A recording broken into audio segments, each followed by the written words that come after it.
Well, do I have a juicy video for you guys today? Now, again, I don't normally make videos like this, but enough is enough. I'm sick of seeing our broadhead being put on blast by these guys. Now, I know what you're all thinking. Josh, you're better than this. No, I'm not. I'm so not better than this. I grew up out in the country. You guys think I'm this big, successful business guy.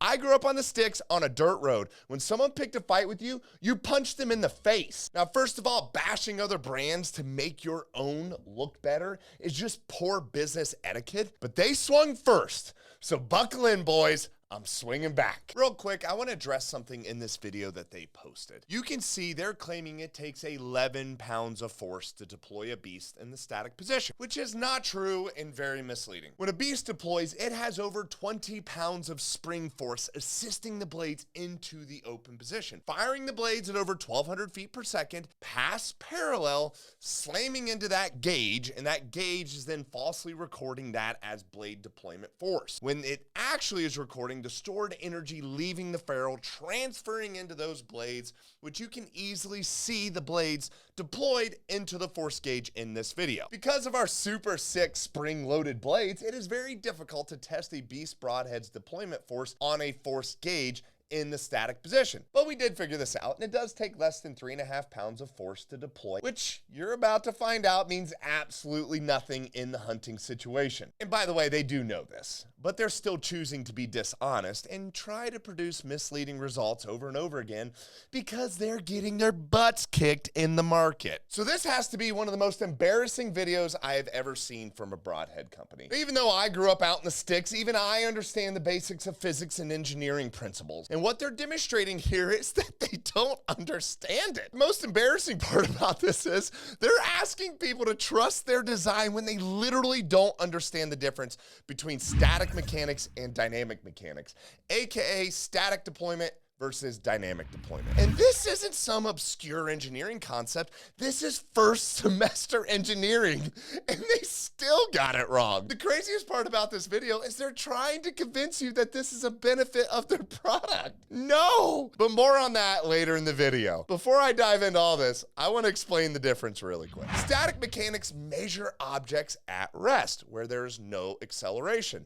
Dynamic mechanics measure objects in motion, where acceleration, momentum, inertia, impact all influence how the system behaves. Now, which one do you think applies to a broadhead traveling at high speeds being launched from a bow?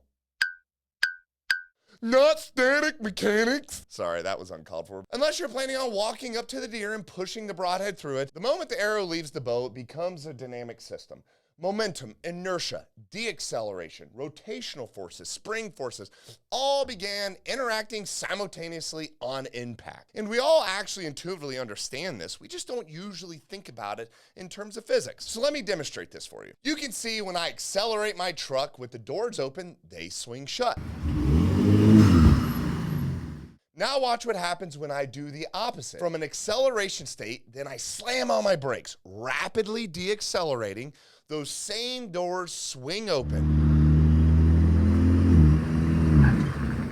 The doors didn't change, the hinges didn't change. The only thing that changed was the dynamic forces acting on the system. Congratulations, guys, you all now understand dynamic mechanics. A mechanical broadhead works exactly the same way. The instant it impacts an animal, the ferrule rapidly deaccelerates, the blades still have momentum and energy that want to keep moving forward. That inertia combined with our deployment tabs, the internal springs, and the pivoting geometry help rotate the blades to the open position. Now, this is exactly how we optimized our broadhead to work. We engineered it to require almost no force to deploy the blades in the dynamic state. No force to deploy the blades in the dynamic state. And if you don't believe me, that's fine. I'll do 2 demonstrations for you and showcase what I'm saying is true. So for the first test, I'm gonna be using this little tiny fidget bow that's maybe about, I don't know, 3.5-inch draw length with 1 pound of force. So there's no way, according to the internet, that should deploy a beast. We're gonna find out. I got a piece of foam here, and I got a 9-pound jar of pickles.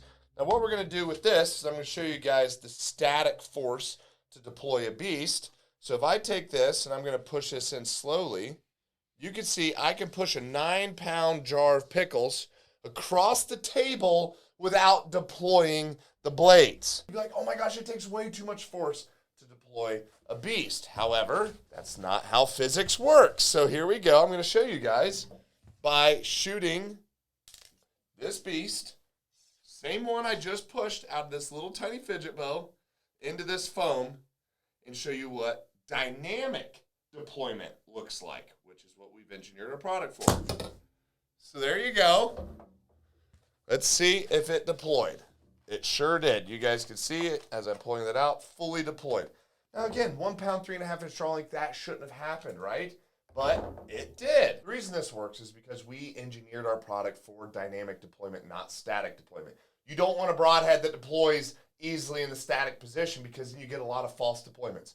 More on that later in this video. But we're not done yet. I got one more demonstration that's going to even blow your mind more than this little fidget bow. So for demonstration number 2, I'm just going to be dropping this arrow like this down onto here and letting the weight of the arrow deploy the broadhead. And so if it can do that, that will be crazy because this arrow only weighs 550 grains, which if you convert that to pounds, which is what everyone's testing the deployment force with, it's 0.076 pounds.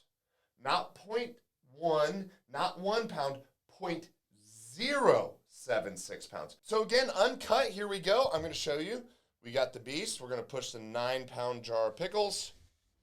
So you can see now, again, we're going to add acceleration to this. Just the weight of the arrow. So what's going to happen is when this arrow is accelerating down just the weight, then this ferrule is going to deaccelerate whenever it hits the foam.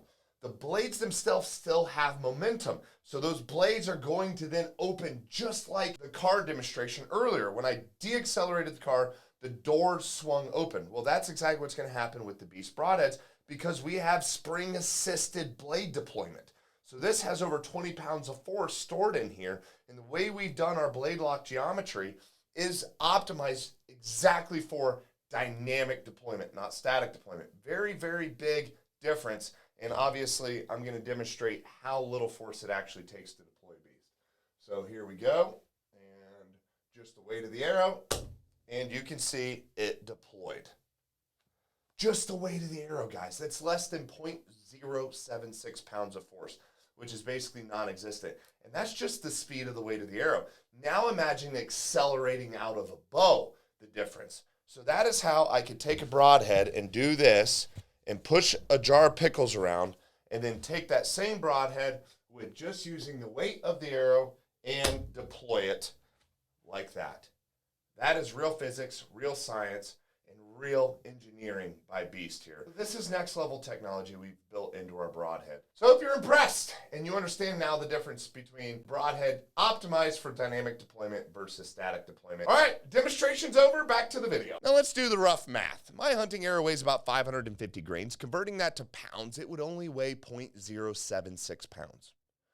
You heard that correctly, 0.076 pounds. That's roughly 12 times less force than they're demonstrating with their own broadhead in a static state. So building an entire marketing argument around static deployment is not only ignorant, it's completely irrelevant to real-world situations, and it's embarrassing that they actually think it's a good thing. And if a company doesn't understand the difference between static mechanics and deployment mechanics, how much confidence should you have that they truly understand the engineering behind their product that they're asking you to trust in your moment of a lifetime? Now remember what I said? Trying to convince you that this is a benefit of their product. But more on that later in the video. That later is now, baby. Too low static deployment force is a terrible thing for serious hunters because it leads to a ton of accidental deployments. The vibration of riding around in a truck or an ATV, deployed. Barely catching it on brush while you're stalking, deployed. Pulling an arrow out of the quiver, deployed. Putting an arrow in the quiver, deployed. In the heat of the moment, let's say you have to draw really fast